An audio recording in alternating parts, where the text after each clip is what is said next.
नमस्कार। हर तरफ रामायण की बात हो रही है, राम मंदिर की बात हो रही है और इसके साथ ही राम की प्रतिमा के बारे में चर्चा हो रही है। जो राम की मूर्ति, भगवान राम की मूर्ति वहाँ पर बसाई गई है, उस मूर्ति को लेकर भी काफ़ी चर्चा हो रही है। तो इस वीडियो के माध्यम से उन सारे चर्चाओं के, उन सारे प्रश्नों के उत्तर ढूंढने का मैंने ये प्रयास किया है।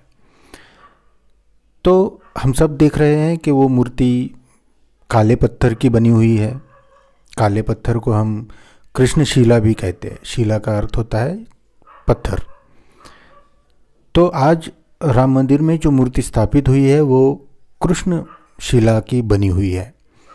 ये पत्थर क्या है, क्यों इसी में बनाई गई है, क्यों 51 इंच की ही प्रतिमा बनाई गई है, उन प्रतिमाओं में क्या क्या अन्य प्रतिमाएं हैं, और इसके अलावा ये कृष्णशिला जो है ये कहाँ मिली, कैसे मिली और इसे ही क्यों चुना गया, इसी पत्थर को क्यों चुना गया, संगमरमर को या ग्रेनाइट को, अन्य ग्रेनाइट जो अभी इस देश में जो अन्य प्रतिमाएं हैं जो हज़ारों सालों से अभी तक अस्तित्व में हैं, उन जैसे पत्थरों को क्यों नहीं चुना गया। तो ये इन सारे प्रश्नों का उत्तर इस वीडियो के माध्यम से देना चाहूँगा।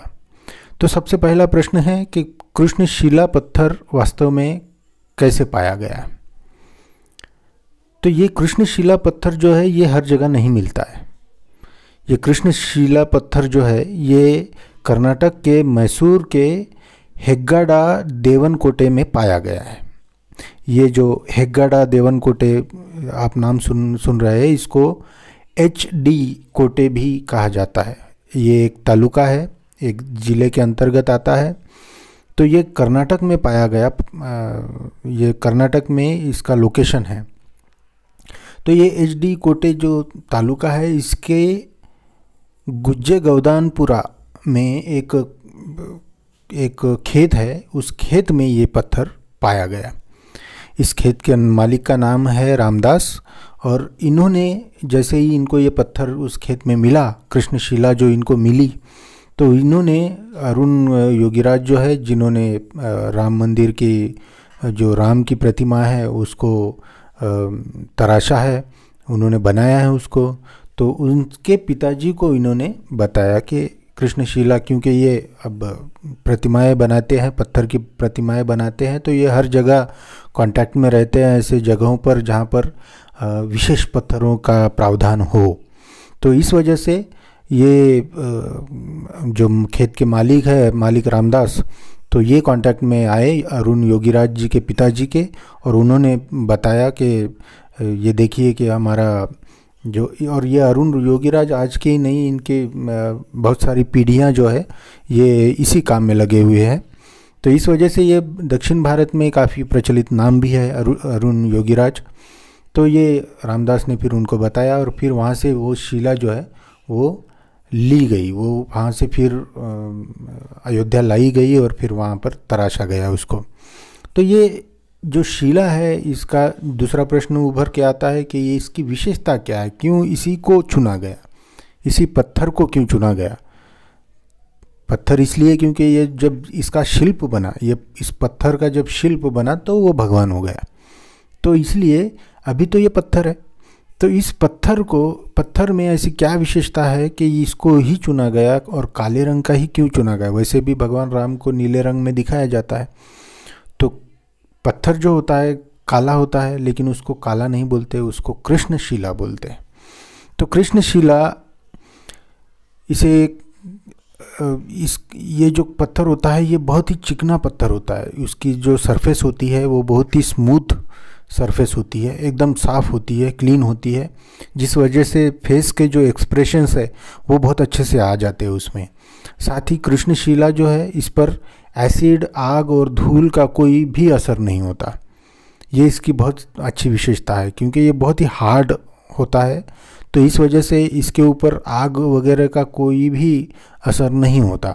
और आमतौर पर जब इसे कोई मंदिर में रखा जाता है या पूजा के तौर पर इस्तेमाल किया जाता है इस पत्थर को, तो फिर आग धूप जलाई जाती है, उनके ऊपर अलग अलग तरह के दूध मक्खन इस तरह के उनके ऊपर लगाए जाते हैं। तो कालांतर में हो सकता है कि उस चीज़ की वजह से एक एसिडिक रिएक्शन होकर उस पत्थर पर कोई अनुचित असर हो सकता है।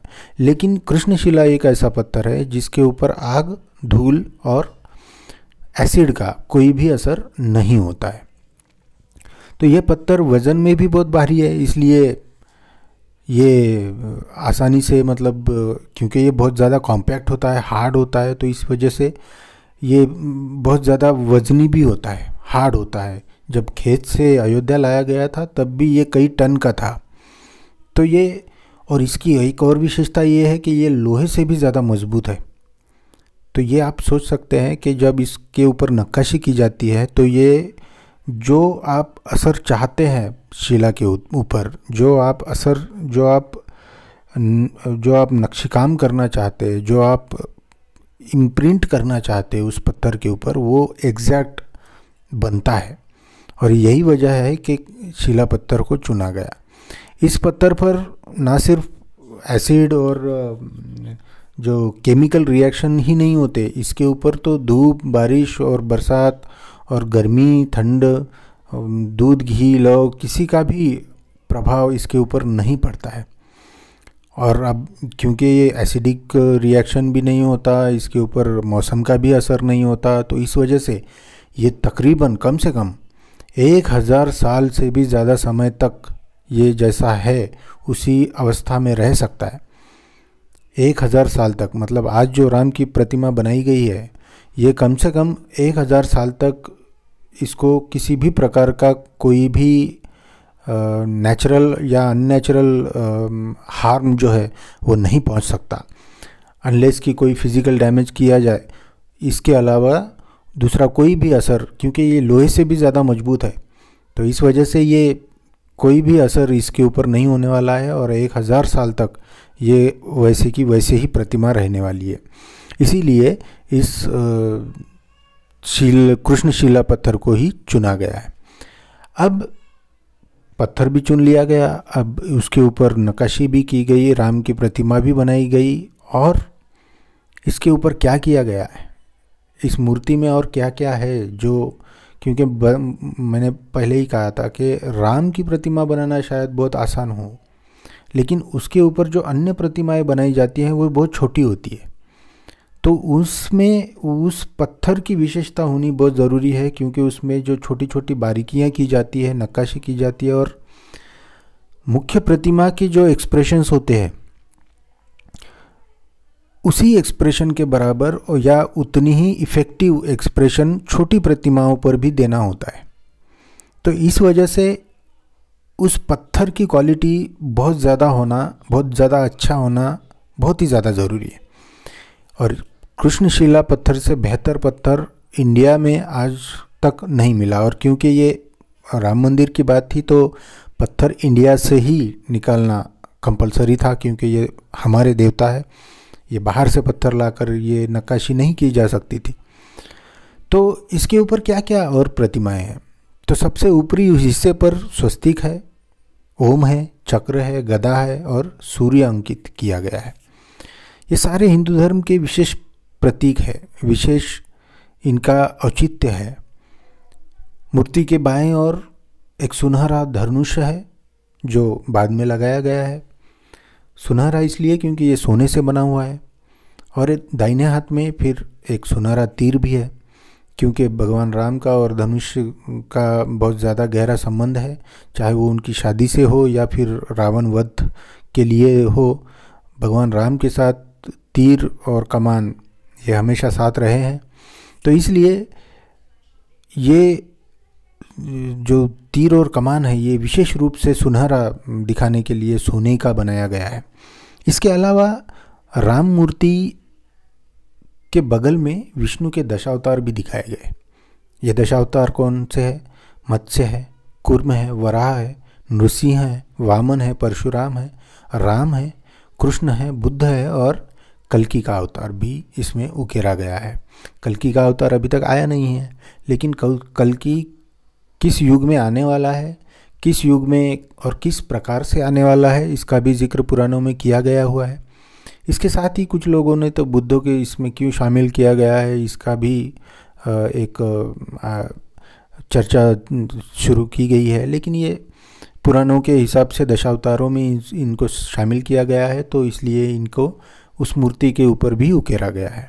तो इस मूर्ति पर कमल भी है, कमल क्योंकि लक्ष्मी जी का उसके ऊपर विराजमान होती है, और लक्ष्मी जी विष्णु की पत्नी है और राम जो है वो विष्णु के ही अवतार है। तो इस वजह से विष्णु के साथ जुड़ी हुई चीज़ें इसमें अंकित की गई है, जैसे कमल है, हनुमान है और गरुड़ भी है। गरुड़ तो खैर विष्णु का वाहन ही है। तो इस तरह राम की मूर्ति, ये मूर्ति लगभग 200 किलोग्राम की है। तो मतलब 2 क्विंटल की ये जो मूर्ति है, इसकी ऊंचाई 51 इंच की बताई जाती है। अब मैंने कहा था कि बहुत ज़्यादा कॉम्पैक्ट होने की वजह से इसका वज़न जो है बहुत ज़्यादा बड़ा है। 51 इंच की मूर्ति का वज़न 200 किलोग्राम के ऊपर होना आम बात नहीं है।